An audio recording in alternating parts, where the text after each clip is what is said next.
ಗುರುಗಳೇ, ಕನ್ಯಾ ರಾಶಿಯ ಫಲಾಫಲಗಳ ಬಗ್ಗೆ ತಿಳಿಸಿಕೊಡೋದಾದರೆ?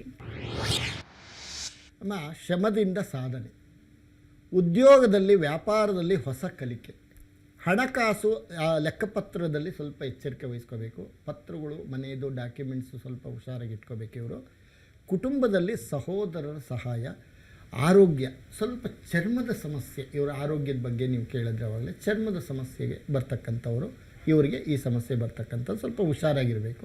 ಹೀಟ್ ಪದಾರ್ಥಗಳು ತಿನ್ನಬಾರ್ದು.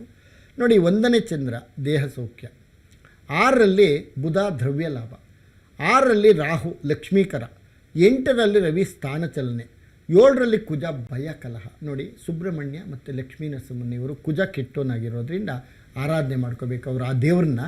ಆಮೇಲೆ 7ರಲ್ಲಿ ಶನಿ ಕಲಹ, ಶನಿಗೆ ನಮಗೆ ಆಂಜನೇಯ ಸ್ವಾಮಿನ ಆರಾಧನೆ ಮಾಡ್ಕೋಬೇಕು. 7ರಲ್ಲಿ ಶನಿ ಇರೋದ್ರಿಂದ ಆಂಜನೇಯ ಸ್ವಾಮಿನ ಆರಾಧನೆ ಮಾಡ್ಕೊಬಂದರೆ ಶನಿ ದೋಷ ನಿವಾರಣೆ ಆಗುತ್ತೆ.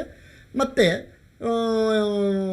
8ರಲ್ಲಿ ಶುಕ್ರ ಪ್ರಿಯವಾರ್ತೆ, 10ರಲ್ಲಿ ಗುರು ಸ್ಥಾನನಾಶ. ಗುರು ಅಂದರೆ ನಮಗೆ ದಕ್ಷಿಣಾಮೂರ್ತಿನ, ಗುರು ಕೆಟ್ಟೋನಾಗಿದ್ದಾನೆ, ದಕ್ಷಿಣಾಮೂರ್ತಿನ ಹೋಲಿಸ್ಕೊಂಡ್ರೆ ಅವರಿಗೆ ದಕ್ಷಿಣಾಮೂರ್ತಿ ದೇವಸ್ಥಾನಕ್ಕೆ ಹೋಗೋದು ಬರೋದು ಮಾಡಿಕೊಂಡ್ರೆ ಗುರುವಿಂದ ಸ್ವಲ್ಪ ಪಾರಾಗ್ಬೋದು.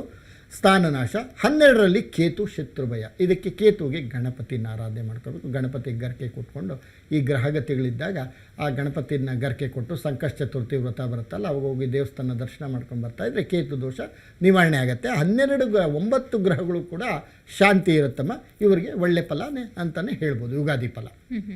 ಪರಿಹಾರದ ಬಗ್ಗೆ ತಿಳಿಸೋದಾದರೆ? ಪರಿಹಾರ ಇವರಿಗೆ ನೋಡಿ, ಈ ಥರ ಶ್ಲೋಕ ಬರುತ್ತೆ. ಪ್ರಿಯಾಂಗು ಕಲಿಕಶ್ಯಾಮಂ ರೂಪೇಣ ಪ್ರತಿಭಾಂಬುದಂ ಸೌಮ್ಯಂ ಸಂಗುಣೋಪೇತಂ ತೊಂಬುದಂ ಪ್ರಣಮಾಮ್ಯಹಂ ಅಂತಕ್ಕಂಥದ್ದು ಹೇಳ್ಕೊಬೋದು. ಓಂ ಬುಧಾಯ ನಮಃ ಅಂತಕ್ಕಂಥದ್ದು ಹೇಳ್ಕೊಬೋದು. ಇವರಿಗೆ ಕೇತು ಹುರುಳಿಕಾಳು ಸ್ವಲ್ಪ ದಾನ ಮಾಡಬೇಕು, ಶನಿ ಎಳ್ಳು ದಾನ ಮಾಡಬೇಕು, ಮತ್ತು ಕುಜ ತಗರಿಬೇಳೆ, ಈ 3 ತೊಗೊಂಡೋಗಿ ಲಕ್ಷ್ಮೀ ನರಸಿಂಹ ಅಥವಾ ಸುಬ್ರಹ್ಮಣ್ಯೇಶ್ವರ ಇವ್ರಿಗೆ ದಾನ ಮಾಡ್ತು ಅಂತಂದರೆ ತುಂಬ ಒಳ್ಳೆ ಫಲ ಸಿಗ್ತಕ್ಕಂಥದ್ದಮ್ಮ. ನೋಡಿ, ಉತ್ತರ ಫಲ್ಗುನಿ ನಕ್ಷತ್ರ 2, 3, 4, ಹಸ್ತ ಚಿತ್ತ 2, 3 ಇವೆಲ್ಲ ಸೇರಿ ಕನ್ಯಾ ರಾಶಿ ಆಗುತ್ತೆ. ಶುಭವಾರ ಬಂದು ಇವರಿಗೆ ಬುಧವಾರ, ಶುಕ್ರವಾರ, ಭಾನುವಾರ ಬರ್ತಕ್ಕಂಥದ್ದು. ಶುಭ ವರ್ಣ ಬಂದು ಇವರಿಗೆ ಕೆಂಪು, ಫುಲ್ಲು ಹಸಿರು, ಶ್ಯಾಮ. ಶುಭ ದಿಕ್ಕು ಬಂದು ಇವರಿಗೆ ಉತ್ತರ. ಶುಭ ಸಂಖ್ಯೆ ಬಂದು 3, 5, 8 ಲಕ್ಕಿ ನಂಬರು. ಶುಭ ದಿನಾಂಕ ಇವರು 5ನೇ ತಾರೀಕು, 14ನೇ ತಾರೀಕು, 23ನೇ ತಾರೀಕು ಏನು ಕೆಲಸ ಮಾಡಿದ್ರು ಸಕ್ಸಸ್ ಆಗುತ್ತಮ್ಮ, ಒಳ್ಳೆಯದಾಗುತ್ತೆ.